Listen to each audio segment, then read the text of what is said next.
Wildlife managers have closed parts of the Mud Lake Wildlife Management Area. Local News 8's Braden Wilson shows us why it is off limits to the public right now.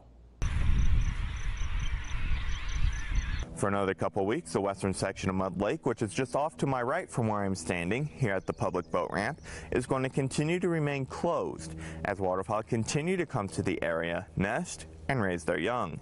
We usually try and cover a lot of our birds. A lot of our birds come off early with nesting, and some come off later.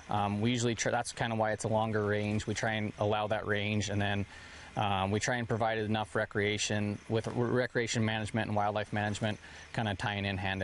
The lake serves as a vital lifeline for many waterfowl as wetlands across the west continue to dry up.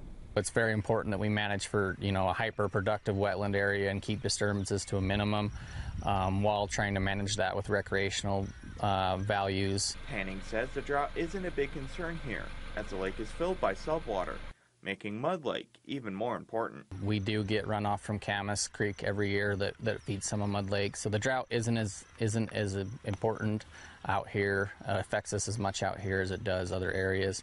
But it still does affect it as other wetlands dry up across the west during that drought, and so this becomes even more important because we can provide that habitat for them.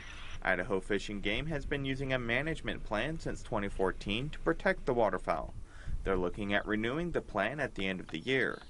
Watching the birds fly and swim by in Mud Lake, I'm Braden Wilson.